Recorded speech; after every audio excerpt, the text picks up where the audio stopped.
городе Харьков. Перед вами карта города Харькова. Здесь административные районы видим. И что бросается в глаза, это класс социальное жилье. Недвижимость, которая осталась в наследство Украине после развала Советского Союза. И что мы здесь видим? Что больше всего, друзья, за месяц подорожала жилая недвижимость в индустриальном районе плюс 0,37%. И Основнянский район здесь плюс 0,37%.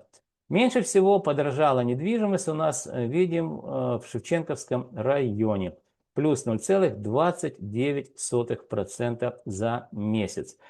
Следующий, друзья, слайд посвящен тому, что произошло с недвижимостью на протяжении 4 лет войны и там несколько у нас месяцев. То есть данная информация уникальна.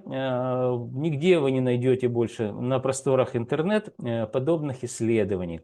Итак, друзья, напомню вам, что война началась 2022 год, в феврале, 24 февраля. Это поквартальное исследование.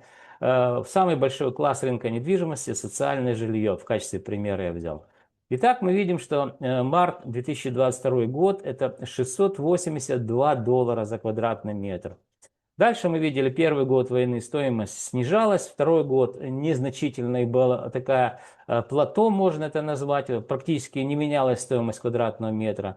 Вот третий год, друзья, стоимость квадратного метра жилой недвижимости данного класса подешевела порядка на 12%.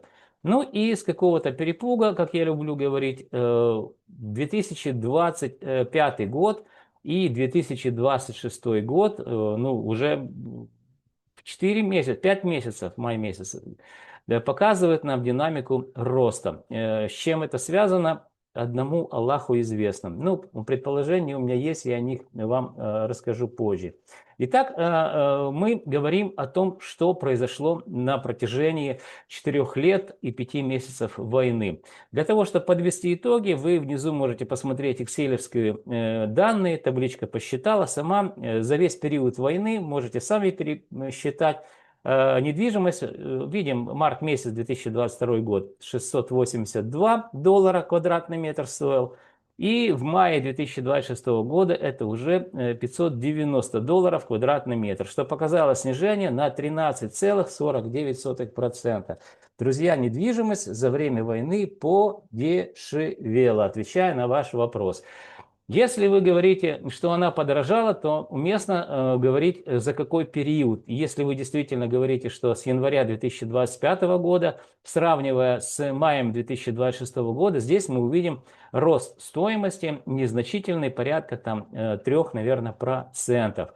Итак, друзья, полная картинка перед вами. Можете, так сказать, пересчитать, если у кого будет желание. Следующий слайд посвящен аренде, очень быстро пройдемся. Видим, что вот здесь внизу подытоживающие данные, долгосрочная аренда. Сравниваем 4-й квартал 2025 года с первым кварталом 2026 года. Рост на 1,33%. По поводу аренды, друзья, в конце видео, когда будем подводить итог, я более подробно коснусь данной темы. Следующий слайд нам, друзья, говорит о том, что произошло с квартирами эконом, комфорт, бизнес-класс. Это также, друзья, вторичный рынок. Видим, что, друзья, здесь совершенно верно. Здесь незначительная динамика снижения, минус 0,14%. Можете посмотреть, что произошло в разрезе административных районов. Видите, как сильно отличается стоимость квадратного метра в абсолютных цифрах. И в процентном соотношении, что произошло за месяц. Следующий слайд посвящен первичному рынку квартиры эконом-класс, которые подорожали на 0,36%. Можете посмотреть по административным районам стоимость квадратного метра и также насколько подорожала в процентном соотношении за 1 месяц недвижимость данного класса. Следующий слайд, друзья, посвящен комфорт бизнес-классу. Это также, друзья, первичный рынок. Здесь тоже положительная динамика роста. Плюс 0,55% за месяц. Но уже стоимость в абсолютных цифрах совершенно отличается. Посмотрите.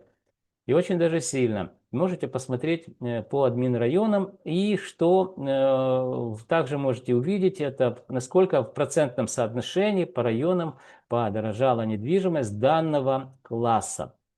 Друзья, последний слайд, посвященный, так сказать, вот этим флуктуациям или колебательным процессам длиною в 1 месяц.